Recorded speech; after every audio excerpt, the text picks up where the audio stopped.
Tenía osteoartritis en la rodilla en su etapa más grave, y el doctor fue claro. Si no me operaban en un par de semanas, perdería la movilidad para siempre. Llamé a mi hijo. Isauro, solo necesito $5. Salva mis piernas. Del otro lado, su voz sonó liviana, casi riendo. No es buen momento, mamá. Acabo de pagar los boletos a Suiza. Mi nuera se metió en la llamada. Quedarse coja hasta podría ser bueno. Así deja de fastidiar.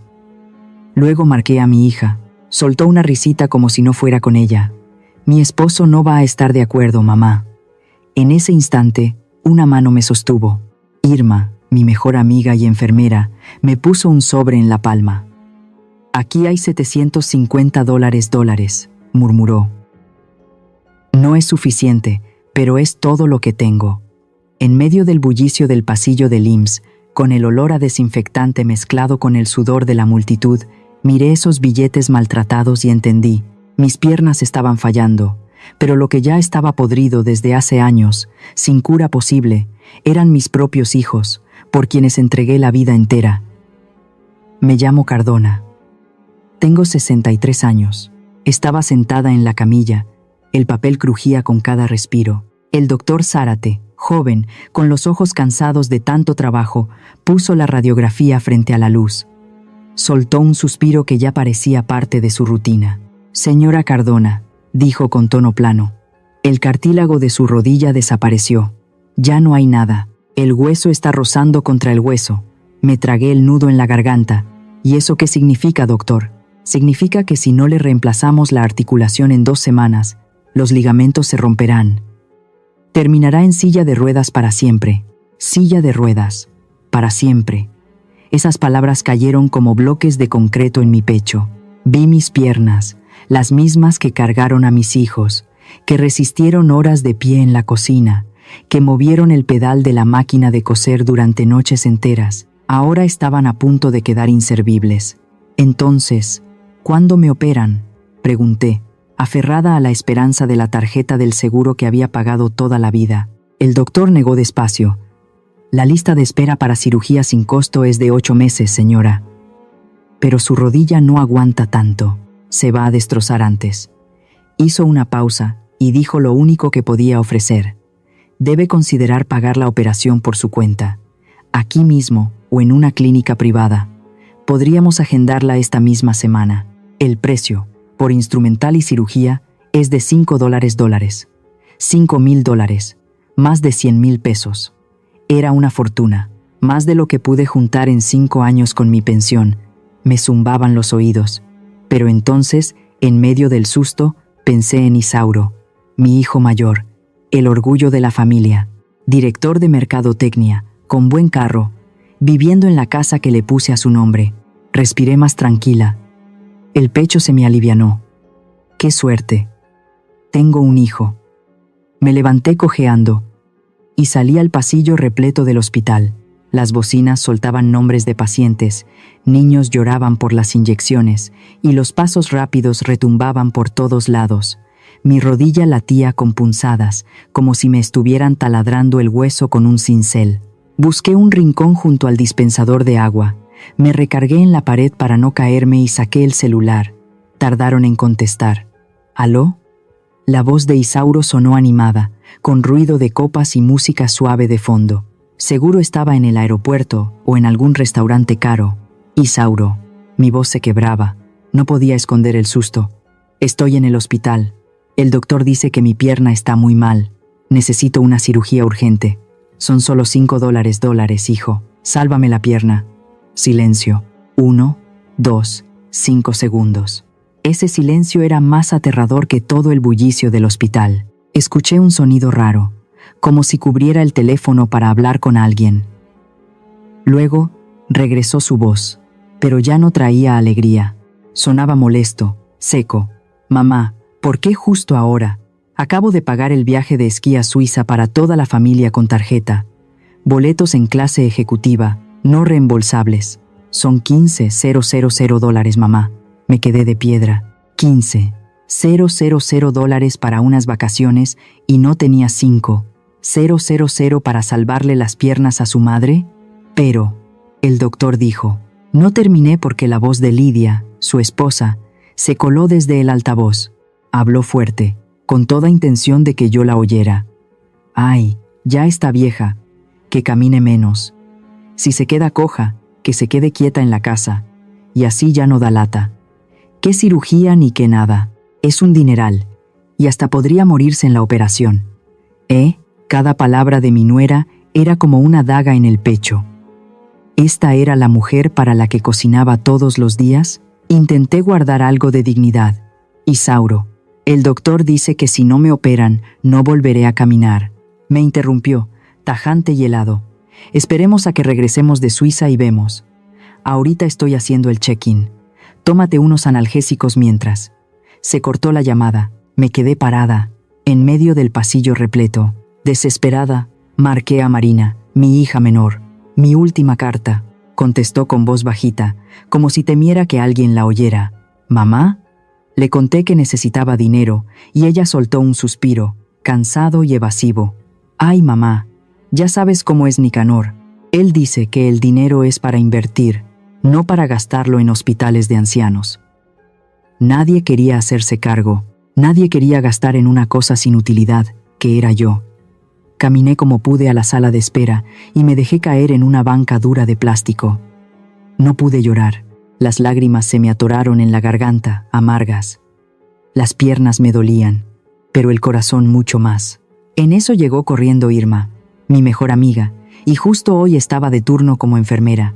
Su uniforme ya se veía gastado, sus zapatos blancos estaban opacos. Irma me miró, y sin que dijera nada, entendió todo al revisar el historial en la computadora. No me soltó frases huecas como «échale ganas» o «todo saldrá bien». Solo sacó un sobre abultado, húmedo de sudor, del bolsillo de su blusa. Me colocó el sobre en la mano y su palma áspera apretó la mía con fuerza. «Cardona, llévatelo. Aquí hay $750. Es todo lo que guardé en el año para arreglar el techo que gotea antes de que empiecen las lluvias. Pero da igual. Tú necesitas caminar más que yo necesito un techo seco ahorita». Vi los billetes arrugados en la mano de Irma y luego la pantalla apagada de mi celular con el número de Isauro. Para mi hijo, $5,000 eran como si nada. Estaba dispuesto a gastar $15,000 en un viaje, pero no quería ayudar a su madre. Para Irma, 750 era todo lo que tenía, su única defensa contra el agua que se colaba por el techo. Y aún así me los dio sin pensarlo. En ese instante, con el olor a antiséptico metido en el estómago, comprendí que la verdadera enfermedad no estaba en mi rodilla. Lo que de verdad se había podrido, lo que ya apestaba y no tenía remedio, eran los hijos por los que entregué la vida entera. Llegué a la casa cuando ya se ocultaba el sol. No quise agarrar taxi. Me pareció tirar el dinero. Aunque el dolor en las piernas me hacía ver estrellitas, me aguanté. Tomé el camión lleno de gente y caminé desde la parada hasta la casa. Me paré frente a la entrada. Aquella casa grande, de 2 plantas, pintada de un amarillo tierra como el de los pueblos de México, se levantaba delante de mí.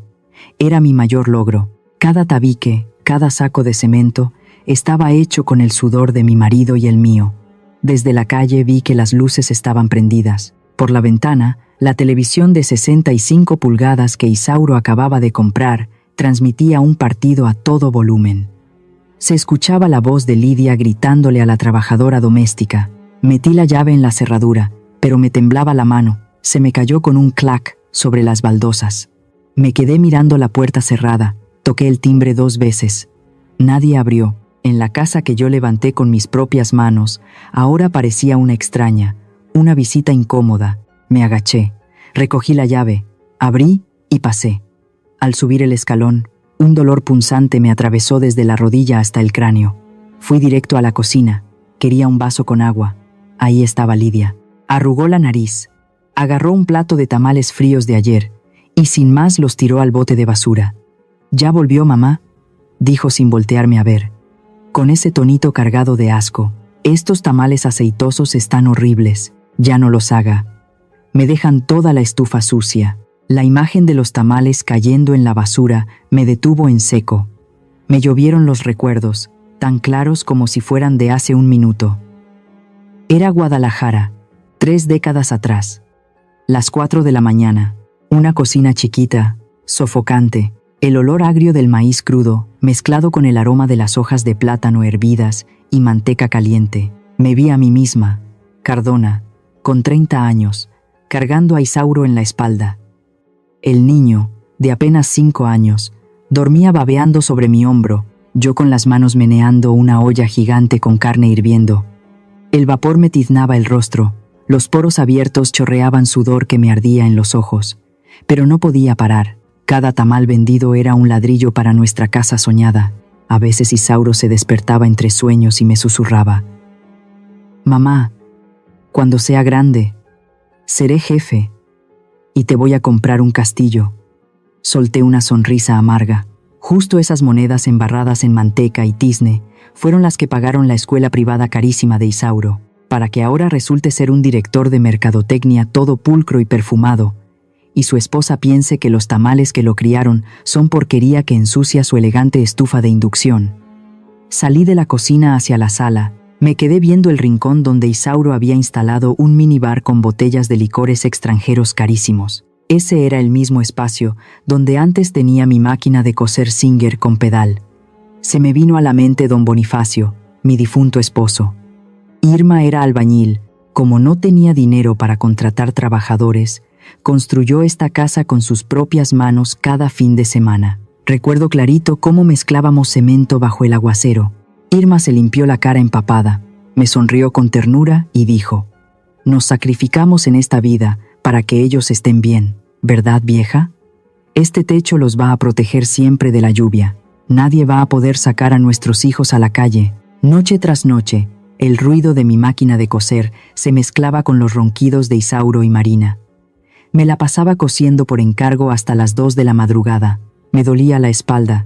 Los ojos ya no daban más, pero no me animaba a comprarme ni una pastilla. Guardaba hasta el último peso para comprar la pintura de mejor calidad para las paredes, el ladrillo más firme para el suelo. Esta casa se hizo con puro amor, no con concreto industrial, y fuimos muy inocentes al pensar que nuestros hijos la iban a valorar igual que valoraran la sangre y el esfuerzo de sus padres. Me sujeté del pasamanos y empecé a subir las escaleras. En cada peldaño, mi rodilla tronaba seco, como recordándome lo que el doctor acababa de decirme. El hueso está raspando con el hueso. Un remordimiento atrasado se me atoró en la garganta. Me vino a la mente aquel mismo día, 5 años atrás, justo después de que muriera Irma. Cuando Isauro me endulzó el oído: «Mamá, pásame la casa a mi nombre», dijo, con los ojos llenos de cuentas y la lengua de terciopelo, «para poder sacarle un crédito de negocio y después remodelarla para que usted pueda vivir a gusto su vejez. La casa sigue siendo suya. Yo solo veo lo del papeleo. ¿No confía en su hijo? Lo mío también es suyo». Y yo, una viejita confiada en su hijo, firmé. Firmé ese papel que me quitaba mi derecho de ser la dueña. Ahora la casa estaba más bonita, sí, pero ya no había lugar para mí. La recámara principal, la que tenía balconcito y donde dormíamos Irma y yo, ahora era de Isauro y Lidia. A mí me mandaron al cuartito del fondo, el más chiquito, el que siempre fue solo un desván. Abrí la puerta de esa pieza. Lo primero que vi fue el sillón mecedor viejo de don Bonifacio. Era el único recuerdo sagrado que me quedaba de él, donde se sentaba a leer el periódico cada domingo por la tarde. Pero ahora el sillón estaba sepultado bajo una montaña de ropa sucia, camisas manchadas de vino, ropa interior y calcetas pestilentes de mi hijo y de su mujer amontonados sobre el sillón. Eran tan flojos que ni se molestaban en lavar, simplemente aventaban todo en mi cuarto, justo sobre la silla de su padre, como si fuera un bote de ropa sucia. Aquello fue la gota que derramó el vaso. Me acerqué, usé lo poco de fuerza que me quedaba y tiré todo ese cerro de ropa al piso. Me dejé caer en la mecedora. La madera vieja de encino soltó ese crujido familiar. Crac, crac. Estiré las piernas adoloridas y suspiré hondo. En la mesita estaba la foto en blanco y negro de Irma. Sus ojos seguían siendo dulces, como siempre. «Irma», susurré, la voz cascada pero firme. «Nos fallamos. Cuidamos cuervos. Perdóname». Miré mis manos, llenas de durezas, marcadas por años de chinga. pero aún fuertes. Pero te juro, seguí, sintiendo la mirada endurecerse como piedra fría. No me van a sacar del nido que levantamos. Voy a recuperarlo todo. Me cueste lo que me cueste. Afuera, la fiesta de Isauro y Lidia seguía retumbando. Pero en ese cuartito acababa de estallar una guerra, y esta vez, doña Cardona no iba a agachar la cabeza como siempre. Al amanecer siguiente, me levanté antes de que el sol tapatío secara el rocío en los nopales del patio. El dolor de rodilla me azotó en cuanto bajé el pie, como si tuviera vidrios enterrados en la articulación. Me agarré de la pared y fui avanzando despacito rumbo a la cocina. Tenía la boca seca y se me antojaba una leche calientita para mi café, como lo hacía desde hace más de 40 años. Abrí el refri. Lo que vi no tenía ni pies ni cabeza. Los estantes donde solía guardar mis cazuelas o las verduras del tianguis ahora estaban llenos de cajas de comida orgánica con etiquetas en inglés, botellas finas de leche de almendra y quesos raros de nombres que no entendía. Busqué mis cosas. En un rincón, casi escondida tras el cajón de verduras marchitas, encontré una tupper vieja envuelta en cinta de papel. Encima, escrito a la carrera con plumón negro, «Cosas de mamá». La abrí con las manos temblando. Solo había 3 huevos y un bolillo duro del día anterior. «¿Qué haces, mamá?». Me sobresalté. Me giré. Lidia estaba en la puerta de la cocina, con ropa pegada de esas que usan para hacer yoga.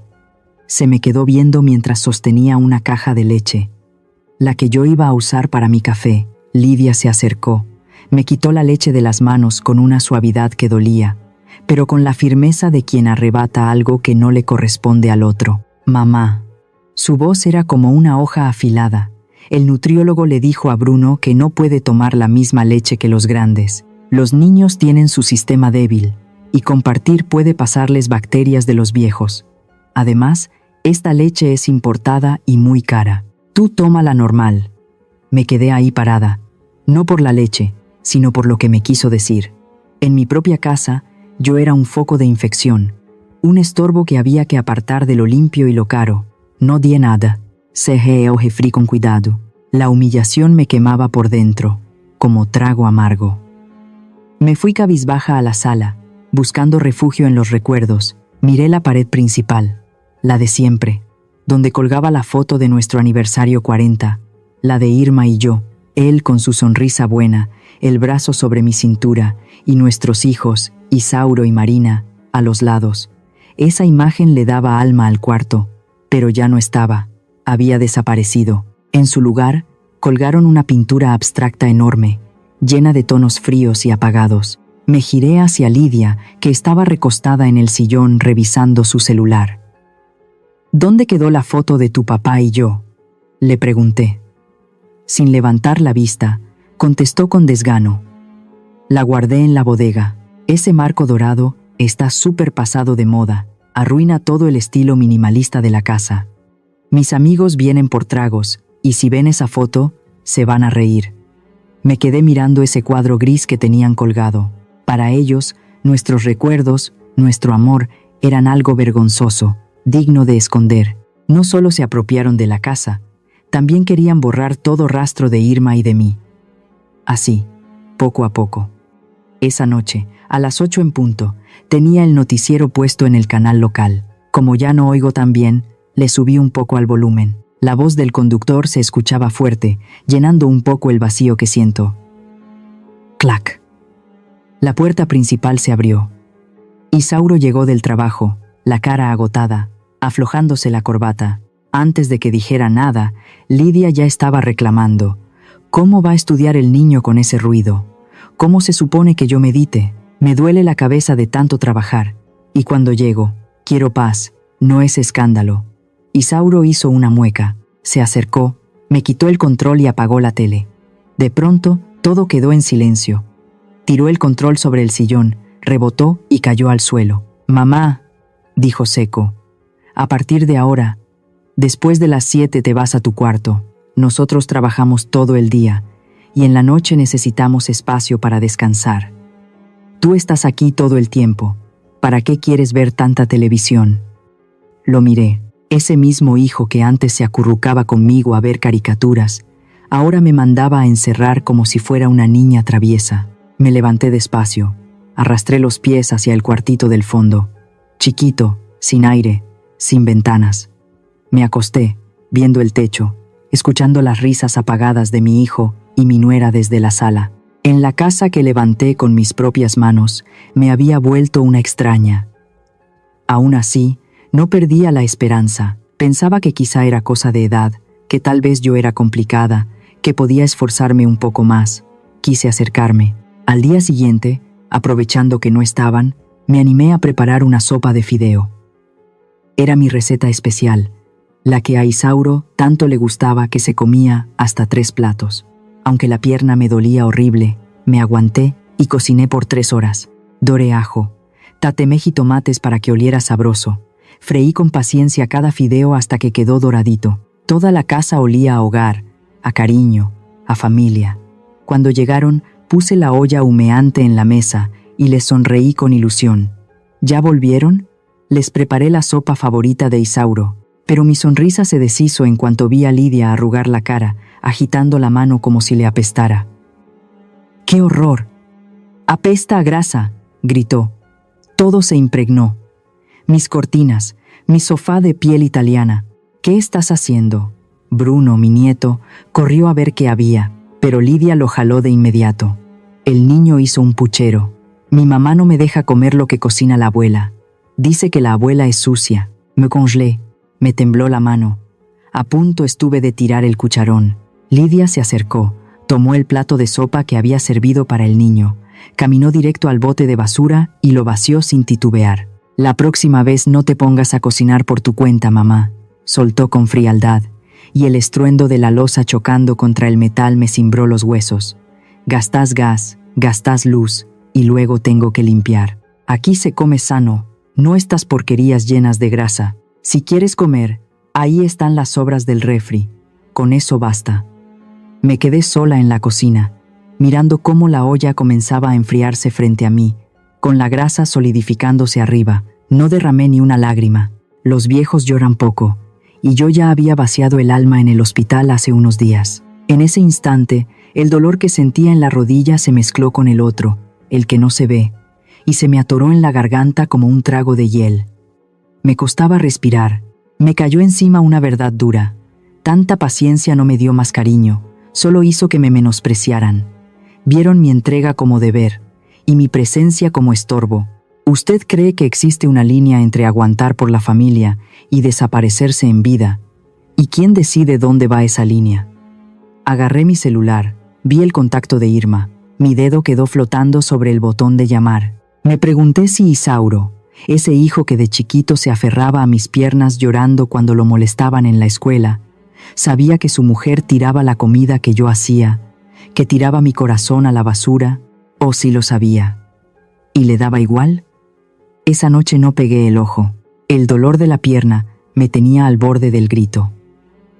Estuve 3 horas parada cocinando esa sopa que terminó en el bote. Los calmantes de la farmacia ya ni cosquillas me hacían. Sentía la rodilla arder como si tuviera carbones encendidos adentro. Me senté en la sala a oscuras, en la sillita dura de siempre, esperando a que Isauro llegara. Solo la luz amarillenta del poste se colaba entre las cortinas, pintando líneas torcidas en el piso. Ya eran las 11. Escuché un carro estacionarse en la entrada. Isauro entró a la casa, envuelto en olor a vino caro y perfume de marca. Seguro venía de algún compromiso elegante. Al verme en la penumbra, se sobresaltó y dio un paso atrás. «¡Qué susto me diste!», soltó, fastidiado. «¿Por qué sigues despierta? ¿Te sientas aquí a espantarme?». Apreté los dientes para no dejar que me ganara la tristeza. Me dije, esta es mi única chance en el día de hablar con él sin que su esposa meta cizaña. Me subí el pantalón. A la luz tenue, mi rodilla se veía hinchada, roja, deforme. «Isauro», le hablé con voz temblorosa, no de llanto, sino del dolor. «Mira mi pierna. No estoy exagerando, me duele de verdad. No quiero ir a Suiza, no necesito lujos ni comida de revista. Solo quiero poder caminar en esta casa». Isauro la vio por un segundo. Luego volteó a otro lado. Fue al refri.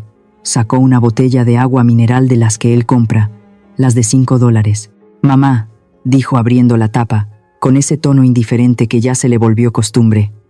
«Ya te dije, todo mi dinero está metido en acciones y vuelos. Sacarlo ahora me costaría un dineral, perdería miles y miles de dólares. Aguanta el dolor por 2 semanas más. Todos los viejitos sienten dolor en los huesos, no seas exagerada». Soltó esas palabras mientras sacaba de su saco un blister de pastillas baratas que seguramente compró en la tiendita de la esquina, y lo aventó con indiferencia sobre la mesa frente a mí. «Tómate esto por mientras».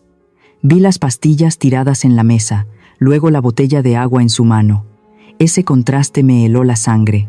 Desesperada, apelé a la memoria. «Isauro, tú fuiste quien me pidió que pusiera la casa a tu nombre, para que me cuidaras siempre. Juraste hacerte cargo de mí. Ahora estás viendo si vale la pena gastar $5,000 para salvarle la pierna a tu madre.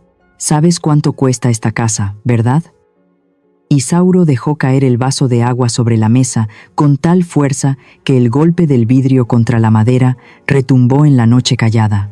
Luego me volteó a ver con una mirada sin pizca de cariño. Empezó a usar ese jueguito psicológico que después supe que se llama gaslighting. «¿Crees que esta casa se mantiene sola?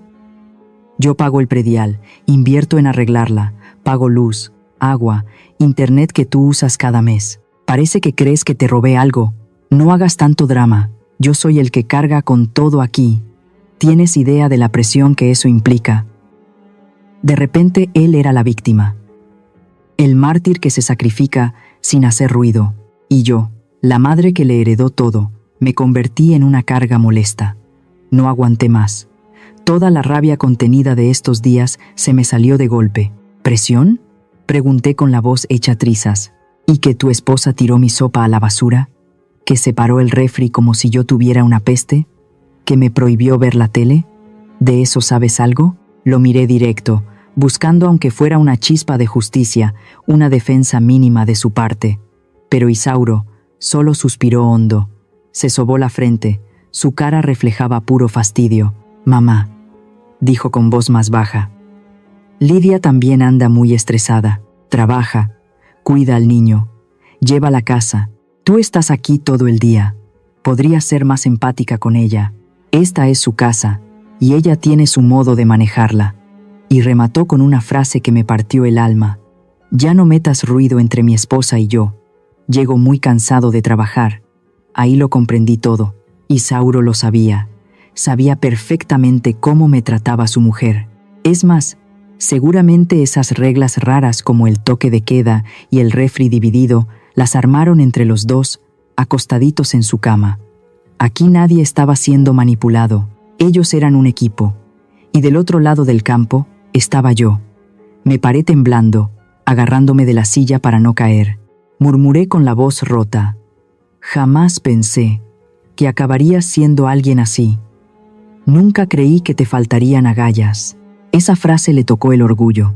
Isauro explotó, la cara encendida por el coraje y el mezcal, y soltó la frase más baja que alguien me ha dicho jamás. «Ya estás vieja. Aprende a comportarte. Si estás aquí de arrimada, te aguantas y sigues las reglas de esta casa que no es tuya. No me metas en broncas con mi mujer. Si no te parece, arréglate sola». De arrimada. Comportarse. Esas palabras me atravesaron como cuchillo. Isauro se dio media vuelta, se metió a su cuarto y aventó la puerta con tal fuerza que el golpe seco del cerrojo me dejó helada. Esa cerradura selló la frontera entre el dueño de casa y la arrimada. Me quedé parada, en medio del pasillo sin luz, en la casa que yo levanté con mis propias manos, uniendo tabiques con agua de lluvia y mi sudor. Ahora era una desconocida. Tenía que portarme como se debe para que se me permitiera estar. Esa noche, mi rodilla no dolía. El corazón hecho trizas me dolía más que cualquier achaque. Me quedé viendo esa puerta cerrada y supe que el niño dulce que crié ya no existía. En su lugar, solo quedaba un hombre frío y miserable. 2 días después, el aire de la casa estaba tan tenso como antes de un aguacero bravo. Isauro y Lidia fingían que no estaba, como si fuera un espíritu que deambulaba. Yo también me guardé en mi cuarto, saliendo solo para lo necesario, pero esa mañana de domingo algo raro cambió. Tocaron la puerta con cuidado, nada que ver con el golpeteo seco de siempre. «Mamá, ¿ya estás despierta?» La voz de Lidia era tan melosa que me puso la piel chinita. «Ven, desayuna con nosotros». Caminé al comedor, las piernas todavía entumidas, y lo que vi me dejó fría. El mantel blanco cubría la mesa. Había pan dulce, fruta recién picada y una jarra de café de olla que olía a canela. En el centro, un florero con flores frescas. Isauro estaba sentado leyendo el periódico. Alzó la mirada y sonrió, como si la noche en que me gritó «Compórtate» nunca hubiera pasado. «Buenos días, mamá», dijo con una calidez fingida. Me senté, pero no me sentía en paz. Al contrario, me recorrió un escalofrío. El instinto de madre, de mujer con más de 60 años de camino, me dijo que tanta dulzura escondía algo. Era carnada. Lidia me sirvió un pedazo de concha. «Cómelo calientito, mamá. Hemos estado a 1000. Te hemos descuidado un poco. No te pongas triste. A fin de cuentas, la familia es lo primero». Tomé un trago de café, pero ni la leche ni el piloncillo disimulaban el sabor agrio de mi desconfianza. Me quedé callada. Sabía que el golpe venía, y cayó. Justo al dejar mi taza, Lidia sacó un sobre debajo la mesa y me lo empujó con suavidad. «Ay, mamá», dijo con tono de oficina, como si me ofreciera un contrato.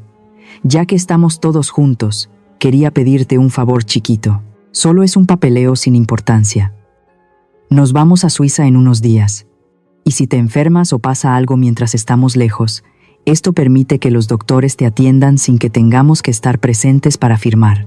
Me puse los lentes, frunciendo los ojos ante las letras minúsculas. El título me cimbró. Poder notarial para atención médica y tutela civil. Al principio parecía lógico. Autorización para operarme, consentimiento para atención médica urgente. Pero al avanzar en la lectura, las frases empezaron a retorcerse como cuchillos. Oculta entre términos legales enredados, había una cláusula envenenada.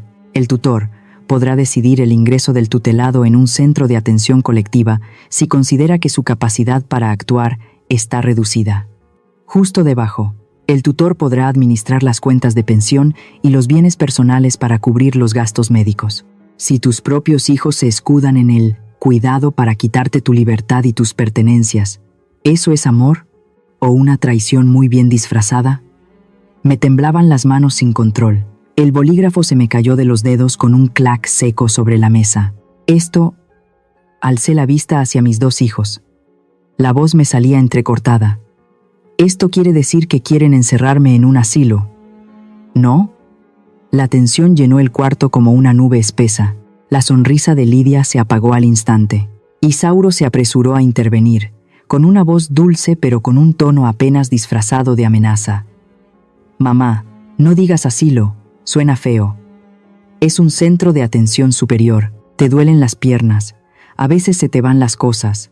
No estaríamos tranquilos si te pasa algo estando sola. ¿Qué pasa si te caes? Firma, mamá. Es solo por si llegara a pasar algo grave». «¿Algo grave?» Esbocé una sonrisa amarga. ¿O de verdad lo quieren hacer? Lidia perdió la compostura. Disparó la última estocada. «Si no firmas, es que no confías en nosotros. Y si no confías, entonces resuelve tú sola lo de tu pierna. No podemos hacernos cargo de una señora necia y enferma». Ahí fue cuando lo entendí todo. Nunca pensaron pagar los $5 de mi operación, este desayuno amable, esas sonrisas. Todo era un teatro para hacerme firmar mi sentencia. Planeaban internarme en un asilo barato y luego usar la tutela para vaciar lo poco de mi pensión y, lo más jugoso, adueñarse legalmente de esta casa.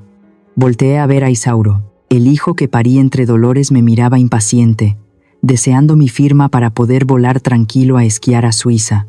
Sabía que si me negaba de golpe, podrían aplicar la fuerza, o peor aún, encerrarme hasta quebrarme. Necesitaba ganar tiempo. Me llevé la mano al pecho, fruncí el ceño, fingí un mareo. Me siento rara. Debe ser la presión. El corazón me va muy rápido. La cara de Isauro palideció. Aunque me trataba con frialdad, le asustaba que me muriera ahí mismo y arruinara su viaje. Se levantó de inmediato para sostenerme. «Mamá, ¿qué tienes? Ve a recostarte». Me sujeté de su brazo con una mano y con la otra aferré el documento. «Déjame llevarme esto para leerlo con calma», susurré, fingiendo debilidad. Lidia intentó arrebatármelo. «Solo firma y luego descansas». Pero Isauro apartó su mano. «Déjala, amor, que descanse. Está enferma. Si la presionamos mucho puede darle algo». Caminé cojeando hasta mi cuarto, cerré la puerta y eché el cerrojo del baño, el único que tenía seguro por dentro. Abrí la regadera a todo lo que daba. El ruido del agua tapó el mundo exterior, creando una barrera frágil entre los lobos y yo. Saqué con manos temblorosas el celular viejo, ese que Isauro me había tirado hace 2 años, que llevaba escondido en el sostén. Recordé aquella tarde de hace unos meses cuando la enfermera Irma, con toda la paciencia del mundo, me enseñó cómo usar lo más básico del teléfono. «Presione este icono del micrófono rojo», me explicó Irma. «Va a grabar todo el sonido. Es la mejor prueba si llegan a amenazarla». Mis manos, gruesas y ásperas por años de trabajo, apenas podían con la pantalla tan lisa. Me sudaban las palmas del miedo a apretar sin querer una canción o borrar la aplicación. Pero después de batallar un rato, logré que el teléfono empezara a grabar. Se veían las onditas moviéndose en la pantalla. Abrí la puerta de mi cuarto con cuidado. El pasillo estaba en penumbras. Fingí que iba al baño, pero en realidad llevaba el teléfono bien sujeto en la mano. Lo escondí entre un montón de periódicos viejos sobre la mesita de centro de la sala, justo donde Isauro y Lidia se sentaban todas las noches a tomar vino y hablar de negocios. Volví a mi cuarto y pegué la oreja a la puerta de madera para escuchar. Mi corazón golpeaba tan fuerte que pensé que iba a despertar a todos. Al poco rato, sonaron las copas. Isauro y Lidia comenzaron su charla. Me quedé sin respirar. La voz de Lidia retumbó clara desde el otro lado de la puerta, seguramente captada por el teléfono. «Tan pronto como firme el poder notarial mañana por la mañana», dijo emocionada. «Llama al asilo El Ocaso. Ya averigüé. Es el más barato por aquí. Está lejos. Casi nadie va a visitar. Menos broncas». Isauro dudó un poco, pero dicen que está en malas condiciones. Mi mamá se va a deprimir. ¿Quieres irte a Suiza o quedarte aquí limpiándole el orinal a la vieja?, soltó Lidia. Ya saqué cuentas. Esta casa vale bastante. El terreno está subiendo. Una vez que la saquemos, le damos una manita de gato y la vendemos. Con eso invertimos en la cadena de restaurantes de mi hermano y duplicamos o hasta triplicamos la lana. Hubo silencio. Me quedé helada esperando lo que diría mi hijo. «Sí», dijo Isauro al fin, con un suspiro que apestaba a traición. «Bueno, cada chango a su mecate. Mamá siempre se ha sacrificado por nosotros. Seguro también quiere que nos hagamos ricos». Me dejé caer en el suelo de mi cuarto. Ya no dolía. Lo que sentí fue repulsión. Me recorrió un escalofrío, como si hubiera metido la mano en un nido de víboras. La última chispa de cariño de madre. Esa esperanza tonta de que mi hijo solo estaba siendo manipulado por su esposa, se apagó en ese instante. No era manipulado. Era parte del plan. Me estaba vendiendo para conseguir inversión. Eran las 5 de la mañana. Mientras los ronquidos de Isauro retumbaban desde el cuarto principal, me escabullí hasta la sala. Saqué el teléfono de entre los periódicos. Seguía grabando. Lo apagué, guardando bien el archivo. Después prendí la linterna del celular y tomé fotos de cada hoja del poder notarial que Lidia, por confiada, había dejado sobre la mesita. Capturé bien cada cláusula, cada línea que buscaba quitarme el derecho de seguir siendo persona. No me detuve ahí. Volví a mi cuarto, abrí mi cajón y saqué papeles viejos que, con suerte, Isauro no había tirado. Un recibo de luz reciente con mi firma para probar que yo aún pagaba mis propios gastos, un certificado de participación en el grupo de adultos mayores de la iglesia para demostrar que seguía lúcida y activa socialmente. De pronto, escuché desde la escalera el arrastrar de unas sandalias. «Lidia», me sobresalté y escondí rápido los papeles dentro de mi bata. Me giré fingiendo que limpiaba el altarcito de don Bonifacio en la esquina del cuarto. Lidia bajó con los ojos medio cerrados mientras tomaba agua. Me echó una mirada de reojo. Vio a la anciana ocupada haciendo limpieza en la mañana y sin decir nada se fue directo a la cocina. Mi corazón golpeaba tan fuerte que sentía que se me iba a salir del pecho. Era lunes temprano. Me arreglé, me peiné con cuidado mi cabello canoso. Agarré mi bolso viejito de imitación piel. Ahí llevaba todo: el celular con la grabación, las fotos del expediente y los papeles personales. Crucé la puerta y le dije a Isauro, que ya se ponía la corbata para ir a la chamba: voy a la farmacia de la esquina por más gasas y calmantes, y paso a la iglesia a rezar tantito, para tranquilizar la cabeza y poder firmar el papel. No hace falta que me lleves, agarro un taxi. Quiero ir sola. Isauro andaba a las prisas, y como ya había aceptado firmar, se quedó bien tranquilo. Solo me dijo: sí, ten cuidado, jefecita. Regresa al mediodía para firmar. Tengo que ver al notario en la tarde. Ya sé, le contesté, sin verlo a la cara. Salí por el portón y paré uno de esos taxis verdes con amarillo de toda la vida. El carro arrancó. Ni volteé a ver la casa. Isauro creyó que iba a confesarme y encontrar paz antes de irme al asilo. Y sí, iba a confesarme. Pero no con el padre. Iba a hacerlo con el licenciado Herrera. Iba a decirle que el pecado más grande que cometí en esta vida fue traer al mundo y consentir a un hijo malagradecido. Y ahora buscaba justicia para enmendarlo. El sol de mediodía en Guadalajara rajaba la tierra. El calor se sentía como fuego sobre el asfalto. Crucé la puerta del despacho del licenciado Herrera sintiendo que entraba a otro mundo. No había clima ni olor a citronela elegante como en la casa de Isauro. Todo era viejo. Las paredes tenían manchas de humo, y el aire olía a papeles húmedos y café recalentado. Pero para mí, ese lugar era lo más seguro del mundo. El licenciado Herrera, viejo compa de mi difunto Irma, me abrió la puerta. Tendría unos 70, el cabello blanco como escarcha, pero la mirada aún viva tras los lentes gruesos. Me ofreció agua, viéndome con tristeza.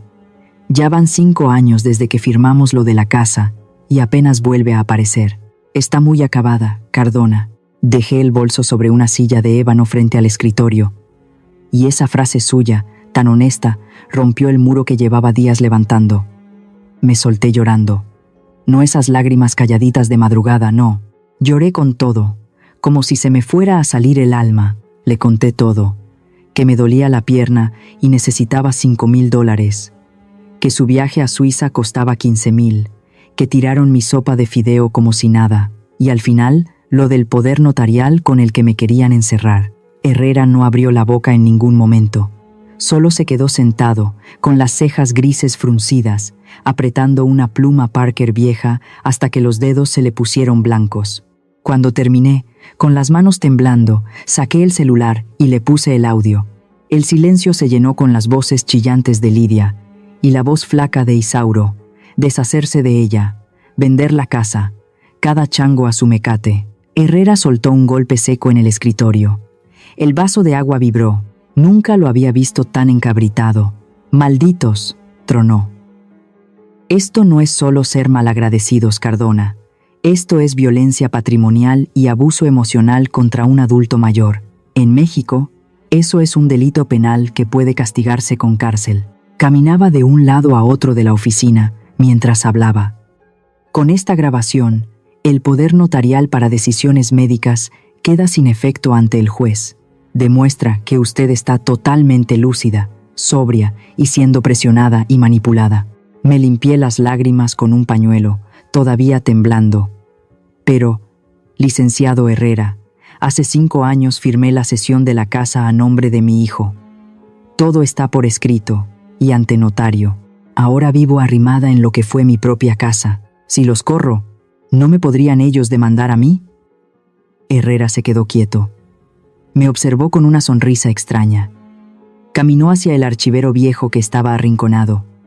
Abrió el cajón más bajo. Unas partículas de polvo bailaron en el rayo de sol que atravesaba la ventana. Sacó un manojo de papeles ya amarillentos por el tiempo.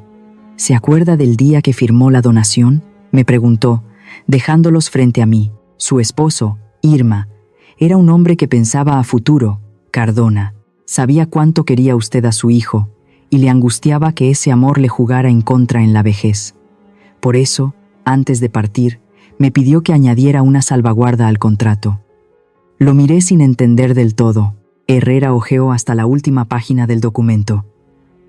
Señaló una línea chiquita, escrita casi escondida junto a las firmas. Una línea que Isauro, enceguecido por la ambición, ni revisó o fingió no ver. Derecho de usufructo vitalicio.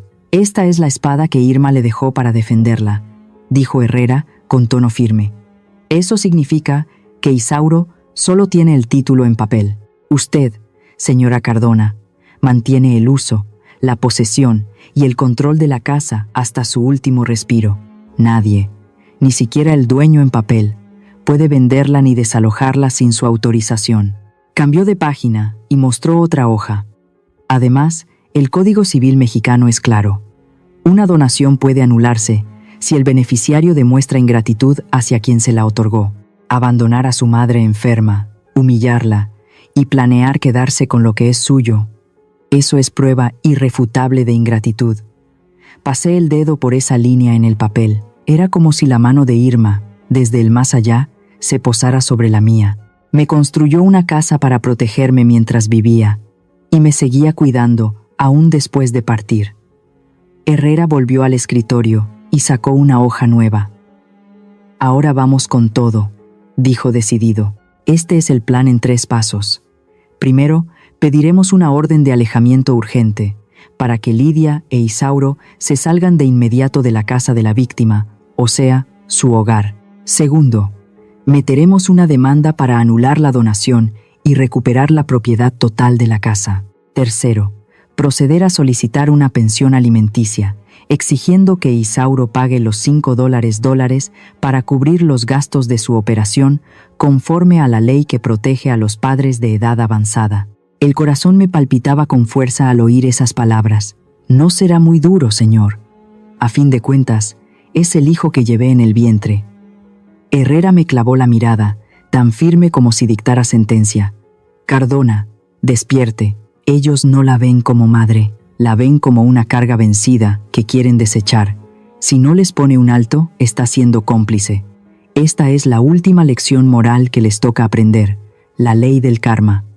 Me quedé callada, la imagen de la sopa tirada a la basura, el refri marcado por zonas y la mirada helada de mi nuera regresaron como un golpe. Tiene razón, respondí con la cabeza. Voy a firmar. La impresora empezó a sonar, escupiendo hojas aún tibias.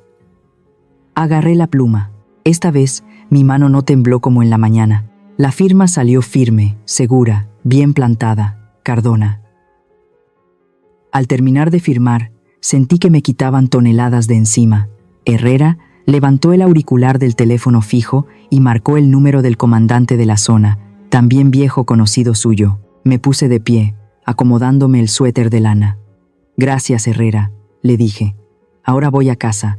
Tengo que estar lista para recibir a los invitados de honor que vendrán a visitarlos. Salí de la oficina.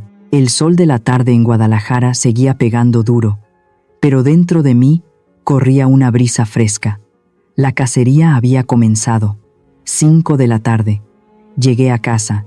En la sala se sentía un ambiente de celebración, como si armaran una fiesta. 2 maletones Louis Vuitton bien exhibidos ocupaban el centro, con las tapas abiertas. Ropa, chamarras de esquí carísimas por todos lados. Isauro y Lidia estaban en el sofá, brindando con copas de vino tinto. Sobre la mesa seguía el poder notarial, esperando mi firma como si ya estuviera asegurada. Al fin, la vieja se dobló, dijo Lidia con una carcajada, llevándose la copa a la boca. Ya contacté al asilo El Ocaso. El miércoles temprano vienen por ella, justo a tiempo para irnos al aeropuerto rumbo a Suiza. Adiós a la deuda. Isauro asintió, con un gesto de duda que rápidamente se borró por el alivio. Sí, me da pena por mamá, pero ni modo. Tenemos que ver por nuestro futuro, cuidar a nuestros hijos. No podemos vivir atados al pasado. Me quedé pegada detrás de la puerta, captando cada palabra. La frialdad me hervía la sangre, pero la cabeza la tenía fría como hielo. Metí la llave. Clac. Abrí la puerta y entré. Hola, hijos, Solté fuerte, dejando que mi voz llenara todo el espacio. Isauro y Lidia voltearon espantados, pero la risa se les congeló al notar que no venía sola. Justo detrás de mí entró el licenciado Herrera, con su traje negro impecable y portafolio de cuero en mano. Y tras él, 2 policías altos con uniforme azul marino, pistolas en el cinto y cara de piedra. La copa de Isauro cayó y se hizo trizas en el piso de loseta. El vino tinto se regó sobre la alfombra beige como si fuera sangre recién derramada. ¿Qué significa esto?, chilló Lidia, pálida como fantasma. ¿Qué haces, mamá? ¿Por qué trajiste a la policía a la casa? Mis 2 nietos, alertados por el alboroto, se asomaron desde las escaleras, con los ojos bien abiertos del susto. El licenciado Herrera no les dejó tiempo para reaccionar. Avanzó con paso firme y su voz clara opacó los gritos de Lidia. Soy Antonio Herrera, apoderado legal de la señora Cardona. Venimos a hacer valer una orden de emergencia emitida por el Tribunal Civil de Guadalajara. Isauro se paró de golpe, la cara encendida, balbuceando. ¿Usted está mal de la cabeza? Esta casa es mía. El título de propiedad está a mi nombre. No tienen ningún derecho a entrar así. Herrera se acercó a la mesa y dejó caer el expediente con fuerza, junto al documento del poder notarial. Está muy equivocado, joven, respondió con una ironía helada. Usted solo posee un papel. En cambio, su madre, señaló en mi dirección, tiene el derecho de usufructo vitalicio y, según las leyes mexicanas, puede sacar a cualquiera del inmueble si siente que su bienestar está en riesgo. Usted y su esposa están poniendo en peligro la integridad física y emocional de mi clienta. Con ayuda de mi bastón, avancé hasta el centro del cuarto, justo frente a Isauro. Lo miré a los ojos, esos que tanto amé en otro tiempo. Isauro, dije con una serenidad que ni yo me explicaba. Esta casa es de tu madre. Te permití vivir aquí para que me cuidaras, no para que me trataras como sirvienta en mi propia casa. Lidia trató de desviar la atención. Se acercó al jefe de policía, gritando: «No le hagan caso a esta vieja, ya está mal de la cabeza, dice puras locuras. Nosotros la cuidamos muy bien. Hasta íbamos a ingresarla en una clínica privada de primer nivel. Todo esto es mentira». Yo no perdí el tiempo en discutir. Saqué el celular con calma, abrí un archivo de audio y subí el volumen. La voz chillona de Lidia inundó la sala, nítida y precisa. Deshacerse de ella. El lugar es barato, queda en las afueras. Ya que la saquemos, le damos una arregladita y la vendemos. Luego con eso invertimos. El jefe de policía, al terminar de oír, los miró a ambos con desprecio, negó con la cabeza y posó la mano en su arma. La evidencia es contundente. Esto es un intento de despojo y abandono de persona vulnerable. Isauro se quedó congelado, la cara como ceniza. Lidia no pudo ni articular palabra, con la boca abierta y la cara encendida de pura rabia y vergüenza. Guardé el celular y miré directo a mi nuera. No estoy loca, hija. Solo soy una señora mayor, pero mi oído funciona muy bien. Lo escuché todo. Herrera consultó su reloj y lanzó un aviso cortante. Tienen exactamente 60 minutos para recoger sus cosas personales y salir del inmueble.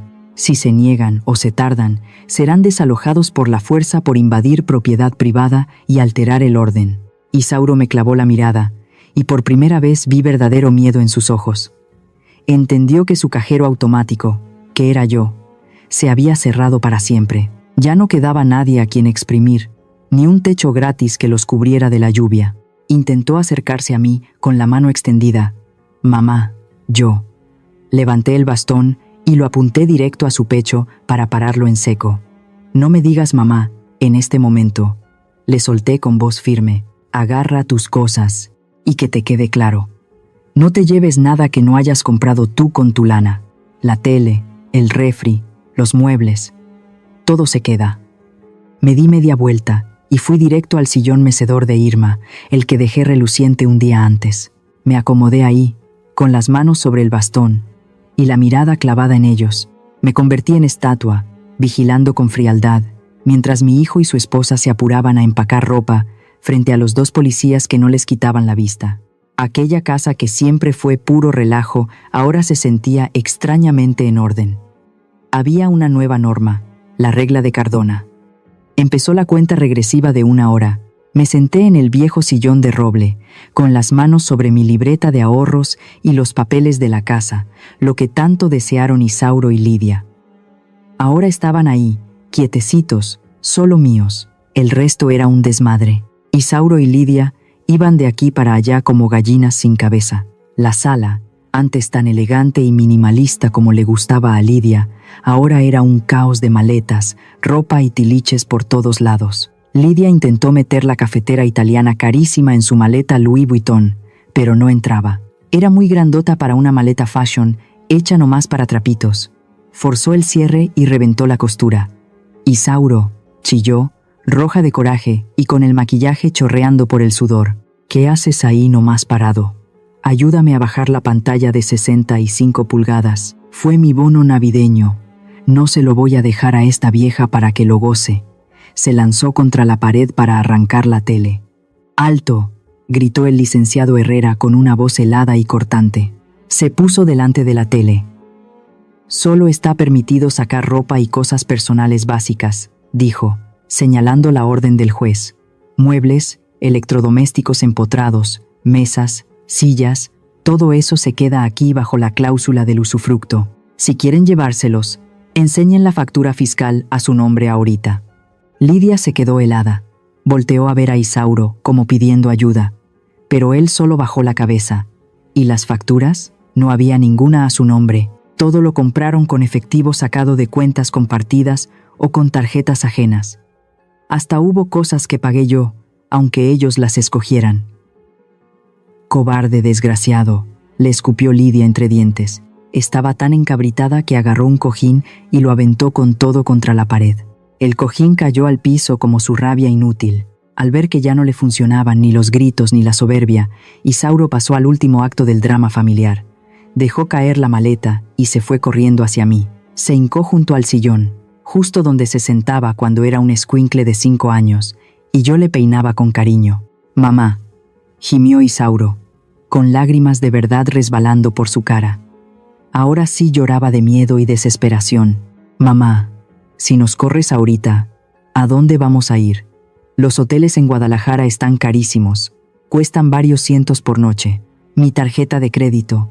El banco la bloqueó temporalmente porque me gasté todo el límite en los boletos de avión a Suiza. ¿Cómo puedes ser tan descarado y dejar que tus hijos duerman en la calle?» Me tomó la mano, intentando acercarla a su rostro como cuando era niño. Sentí un nudo en el pecho. El instinto de madre me sacudió fuerte. Por un segundo, estuve a punto de acariciarle la cabeza, de decirle, «Está bien, quédense». Pero justo ahí, mis ojos se toparon con el blister de analgésicos baratos que seguía tirado sobre la mesita, el mismo que me aventó aquella noche en vez de llevarme al médico. Y me vinieron a la mente sus palabras. «Ya estás vieja, compórtate como tal». En ese instante, se apagó cualquier compasión que aún me quedaba. Retiré mi mano, firme y helada.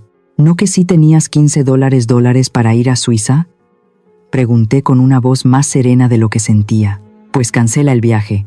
Con eso les alcanza para rentar un hotel de lujo por todo un mes. No pongas a tus hijos de escudo por tus decisiones absurdas.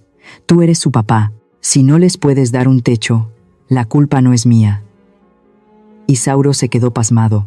Soltó mi mano como si quemara. Me miró como si yo fuera otra persona. Nunca se imaginó que su madre consentidora pudiera endurecerse así. Al ver que su marido había fracasado por completo, Lidia entendió que ya no tenía cómo hacerme cambiar de opinión, y dejó caer la máscara de nuera culta, de mujer moderna, que siempre presumía. Se me fue encima con el dedo rojo, apuntándome a la cara, gritando, «Eres una vieja desgraciada. No vas a tener paz por correr a tus hijos y nietos a la calle. Te vas a secar aquí sola, podrida en esta casa enorme, y cuando te mueras, nadie va a querer ni enterrarte». Cada palabra salía como veneno, como si fuera una víbora echando espuma. Pero no me dio coraje. Tampoco tristeza. Más bien me pareció cómico, patético. Solté una media sonrisa. «Gracias por preocuparte por mi muerte, pero prefiero morirme tranquila sola, que vivir con el miedo de que un día Me vendan al asilo nomás para irse de vacaciones. El jefe de policía dio un paso al frente, puso la mano en su arma y soltó seco. Cuide lo que dice, señora. Amenazar e insultar a la dueña de la casa puede llevarla directo al torito. Lidia se quedó muda, con el color drenándosele del rostro. Se dio la vuelta hecha una furia, arrastrando a sus 2 hijos llorando rumbo a la salida. Se acabó el tiempo, anunció el licenciado Herrera, mirando el reloj. La policía dio la orden de desalojar. Comenzó el desfile de la vergüenza. Isauro cargaba 2 maletones grandotes que apenas podía con ellos. El sudor le chorreaba la cara y empapaba su cabello engomado. Su traje caro ya estaba todo arrugado y lucía desaliñado. Ya no parecía un gerente exitoso. Lidia venía detrás con los chamacos, cargando mochilas y bolsas, los tacones tronando con cada paso, dejando un eco desesperado en el patio. Al cruzar el portón, los esperaba la escena más humillante. Los vecinos, mis comadres de la iglesia, los de los tacos, los mecánicos, todos estaban ahí, viéndolos. Aquí, las buenas noticias vuelan, pero las malas vuelan más rápido. Seguro vieron la patrulla y supieron qué estaba pasando. Todos sabían que Isauro era el hijo malagradecido que quería echar a su madre en un asilo.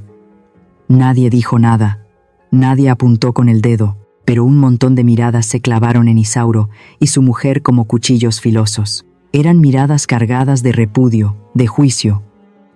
Isauro bajó la cabeza, incapaz de sostener la vista. Toda la fachada de elegancia y orgullo que había levantado durante años se deshizo como espuma de jabón. El taxi que mandó la policía ya estaba estacionado frente a la casa. Aventaron sus cosas al maletero sin cuidado. Lidia empujó a sus chamacos al asiento de atrás y luego se metió ella. Azotó la puerta del taxi tan fuerte que el vidrio vibró. El coche arrancó soltando humo y tierra y se perdió más allá del crucero. Me quedé parada en el umbral, mirando hasta que desapareció. Inhalé profundo. Ya no olía a ese perfume chillante de mi nuera ni al tufo a alcohol de mi hijo. El aire solo traía el aroma suave del jazmín que sembré en una esquina del jardín. Me di la vuelta y cerré la puerta pesada de roble. El chasquido de la cerradura fue seco, firme y tranquilizante. Me recargué en la puerta y miré hacia la sala amplia. De pronto se sentía enorme, en silencio, sin la tele gritando, sin voces alzadas. Algunos dirían que esto es la soledad de la vejez, pero yo, en ese instante, sonreí. Eso era libertad. 3 meses después, el sol mañanero de Guadalajara se colaba por la ventana y jugaba sobre los mosaicos limpios. Ya no había altavoces llamando pacientes ni pleitos por dinero. Paseaba por el jardincito del fondo. Iba despacio, disfrutando cada paso sobre la tierra húmeda. Ya no necesitaba el bastón. A veces iba lento, sí, pero segura y sin dolor. La operación de rodilla fue un éxito total hace 2 meses. El doctor Zárate se lució, y no toqué ni un solo peso de los $5,000 miserables que me ofreció mi hijo. Tras correrlos, mandé traer a alguien para vender todo lo ostentoso y sin alma que dejó Lidia. La pantallota de 65 pulgadas, el sillón de piel italiana que solo daba calor, el refrigerador de 2 puertas que tragaba luz, todo lo vendí. Con lo que saqué pagué la mejor cirugía privada, contraté a una enfermera para cuidados en casa y todavía me sobró buen dinero para guardar. Resultó que el dinero siempre estuvo aquí, en mi casa. Solo que antes, en forma de cosas inútiles que no me atrevía a tocar por miedo a incomodar a Lidia, por vergüenza frente a mi hijo. El miedo me había dejado en la ruina. Hoy la casa tiene una nueva inquilina. El segundo piso, que antes era el reino intocable de Isauro y su mujer, ahora está remodelado con orden. Se lo renté a Irma a la mitad de lo que se cobra en el mercado. Irma tiene un techo decente, lejos de su casa vieja con goteras, y a cambio me da compañía y atención médica. Por las mañanas, 2 mujeres, una mayor y otra más joven, sin lazos de sangre pero más unidas que la familia, se sientan a tomar café en la terraza. El aire huele a café de olla con canela y piloncillo, borrando por completo el perfume escandaloso que antes inundaba la casa. Irma mordió un pedazo de pan dulce, sonriendo con los ojos entrecerrados. Señora Cardona, sus piernas están al 100. La próxima semana la llevo a inscribirse en la clase de danzón para adultos mayores en la plaza. ¿Le parece? Piernas buenas son para bailar, no para quedarse sentada. Me reí, negando con la cabeza. Tú nomás inventas cosas. ¿Bailar yo? ¿A estas alturas?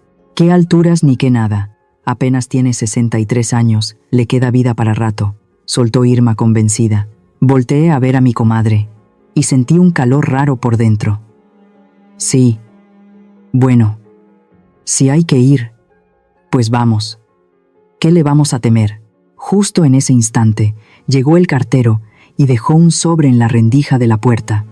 Era una carta de Isauro. La tomé y la abrí con calma. Ya no sentía el corazón al galope, ni me temblaban las manos como antes, cada que llegaba otro de sus mensajes pidiendo dinero. En esta, Isauro se quejaba de su miseria y los líos que enfrentaba. Dijo que el viaje a Suiza se vino abajo a última hora por broncas con la tarjeta y que perdió todo lo que ya había soltado por los boletos y el hotel, que ahora él y su mujer tuvieron que buscarse un departamento chiquito y húmedo en las orillas, que discutían todo el tiempo por culpa del dinero. Lidia lo tachaba de ser un bueno para nada, y él le echaba en cara a Lidia que era una interesada. Al final de la carta, Isauro me pedía un préstamo, según él modesto, para cubrir la fianza del siguiente mes, jurando que pagaría con intereses. Cuando terminé de leer, doblé la hoja con cuidado, no la rompí. Tampoco mandé ni un peso, la guardé en el cajón de la cómoda y le eché llave. Isauro, susurré, te di la caña de pescar que fue esta casa, y tú solito la echaste a perder.